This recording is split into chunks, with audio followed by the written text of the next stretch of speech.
안녕하세요. 잡시광입니다. 중국은 신방처법 즉 반간첩법 개정안 시행을 계기로 외국 스파이에 대해 본격적인 단속에 들어갈 것으로 예상됩니다. 하지만 정작 세계 각국은 중국의 산업 스파이들 때문에 골머리를 앓고 있습니다. 중국 스파이는 미국 대도시에서 작은 마을까지 포천 100대 기업부터 스타트업까지 다 있다. 항공, 인공지능, 제약 등 모든 산업계를 기웃거린다. 이 말은 크리스토퍼 레이 FBI 국장이 한 이야기입니다. 미국, 일본 등 세계 각국은 지금 중국의 산업 스파이로 소가리를 하고 있는데요. 중국 산업 스파이 활동의 대표적인 사례는 미국과 중국 산업계를 뒤흔든 쉬엔쥔 사건입니다.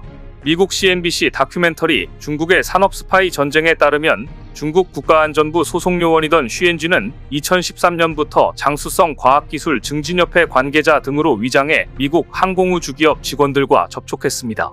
쉬는 중국 대학에서 프레젠테이션을 해달라 아이디어를 교환하자며 엔지니어를 중국에 초청하고 관련 경비를 대면서 신분을 쌓았습니다. 그러던 2017년 쉬는 미국 제너럴 일렉트릭 자회사인 지이항공의 중국인 기술자를 꼬드겨 제트 엔진 기술을 빼내려 했습니다. 이를 알아챈 FBI는 쉬엔쥔의 타깃이 된 기술자와 접촉해 이중 스파이를 제안했습니다. 결국 이중첩자의 소가 체포된 쉬는 지난해 미국 오하이오주 연방법원에서 중국 스파이로는 최초로 미국 재판에 출두해 징역 20년형을 선고받았는데요. 쉬의 유죄 판결 직후 중국 외교부 대변인은 완전히 날조된 것이라며 스파이 행위는 없었다고 반박했지만 증거는 어쩔 수 없었습니다. 중국의 산업 스파이 활동이 가장 활발한 산업은 반도체 분야입니다. 로이터 통신에 따르면 세계 매출 1위인 미 반도체 장비 기업 어플라이드 머티리얼즈는 현재 중국계 기업인 메슨과 산업 스파이 건으로 소송 중입니다. AT&T 측은 원래 미국 기업이던 메슨이 중국 투자회사에 인수되며 중국계가 됐고 그 뒤 AMAT 기술자를 17명이나 채용해 핵심 기술을 훔치려 했다고 주장했습니다. 지난 2월 세계 1위 반도체 노광장비 생산업체인 네덜란드 ASML도 중국 법인의 전직 직원이 제품 기밀 정보를 빼갔다고 밝혔습니다. 국내에서도 중국인에 의한 기술 유출 사건이 빈번합니다. 최근 경찰은 한국 대형병원 연구소에서 일하던 40대 중국인 연구원을 첨단 의료 로봇 기술과 관련된 파일 1만여 건을 중국으로 무단 반출한 혐의로 검찰에 송치했습니다. 그가 유출한 기술은 상용화를 앞두고 있었고 시장 가치만 6천억 원에 달했습니다. 삼성전자 반도체 공장 설계 자료를 중국에 빼돌린 혐의로 최근 기소된 한국인 최모 씨는 중국 자본을 유치해 적극 기술 유출에 나선 경우였습니다. 검찰은 중국 정부의 투자를 받던 그가 한국 반도체 공장 자체를 복제해 중국 시안에 지으려 시도했다고 봤는데요. 그는 청두시에서 4,600억 원을 투자받아 세운 합작법인을 통해 반도체 시제품 양산도 했던 것으로 알려졌습니다. 국가정보원이 지난 1월 제공한 자료에 따르면 최근 5년 사이 반도체, 디스플레이, 2차전지 분야의 기술 유출 사건이 급증했습니다. 2018년부터 2022년까지 한국 산업기술의 해외 유출은 93건 적발됐는데 이는 한 달에 1.6개씩 유출된 셈입니다. 삼성 디스플레이 엣지 패널 기술 유출 사건의 경우 당시 삼성의 추산 피해액은 6조 6천억 원에 달했습니다. 이 사건은 삼성 디스플레이의 협력업체 톱텍사가 삼성 스마트폰 시리즈에 사용되는 3D 라미네이션 관련 설비 사양서 및 패널 도면 등의 기술 자료를 중국 업체에 유출시킨 사건이었습니다. 일본에서도 마찬가지입니다.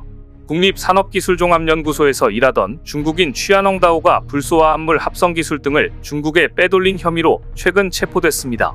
2018년 취한이 보낸 데이터를 받은 중국 회사는 관련 특허를 중국 내에서 출원해 2020년 등록해버렸습니다.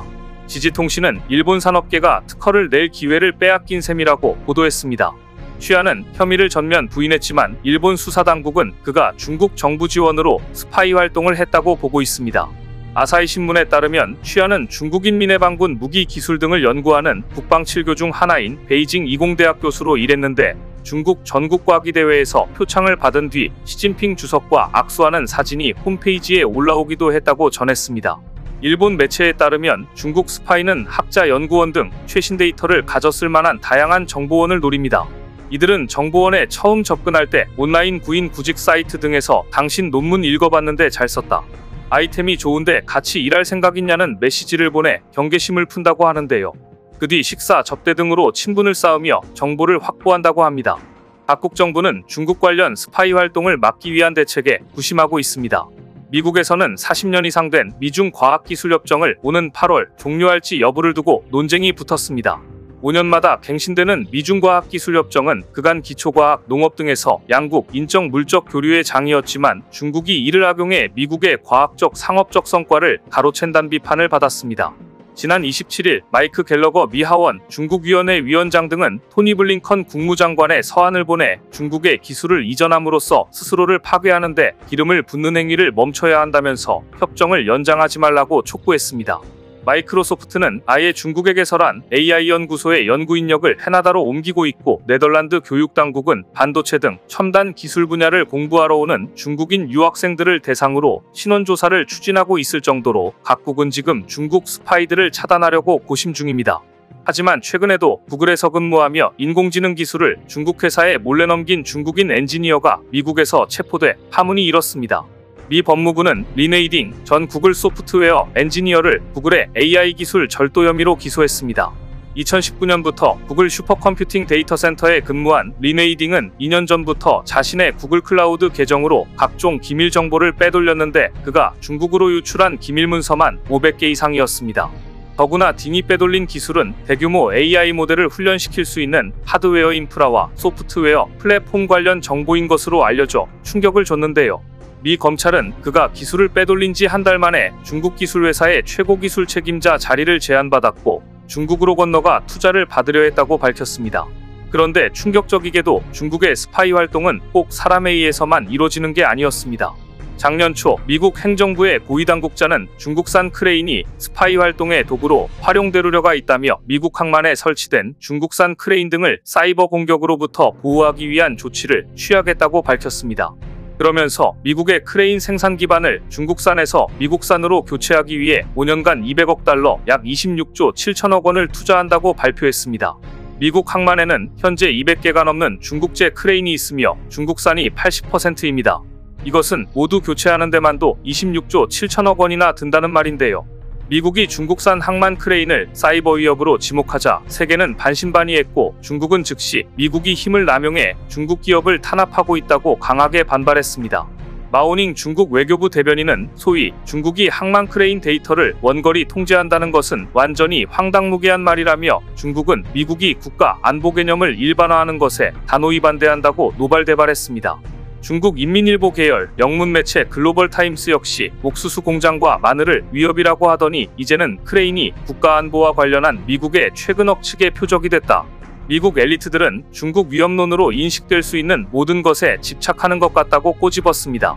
미국에서 미 공군기지 옆에 중국 옥수수재 분소가 염탐 활동에 동원되려가 제기됐던 것과 한 미국 상원 의원이 비위생적인 환경에서 재배되는 중국산 마늘이 국가안보를 위협한다고 목소리를 높였던 일을 거론한 것이었습니다.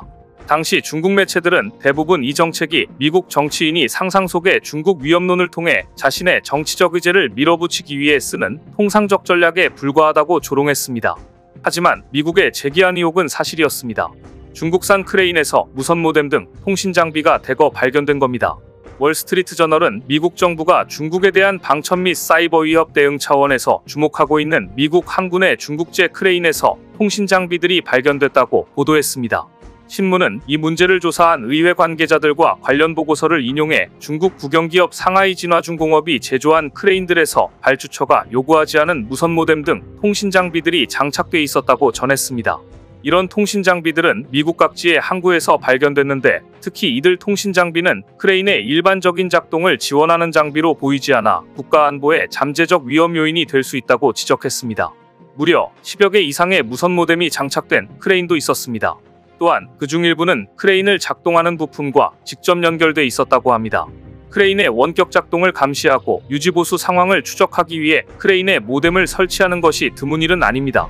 하지만 중국 국영기업 상하이 진화중공업의 장비를 쓰는 일부 항구는 그와 같은 모뎀 설치를 납품회사인 상하이중공업에 요구하지 않았다는 점이 문제입니다. 중국의 해상 안보 위협을 조사해온 마크 그린 하원 국토안보위원회 위원장은 중국 정부는 미국 인프라를 체계적으로 파헤쳐 가치 있는 정보를 수집하고 취약성을 악용할 수 있도록 하기 위한 모든 기회를 찾고 있다. 미국은 분명 이 위협을 너무 오랫동안 간과했다고 분통을 터뜨렸습니다. 땅을 치며 후회하는 미국의 전철을 밟지 않도록 우리도 중국의 기술 탈취에 대해 더 강력한 대응이 있어야 할 것입니다. 오늘 준비한 소식은 여기까지입니다. 댓글을 통한 여러분들의 많은 의견 기다리겠습니다. 시청해주셔서 감사합니다.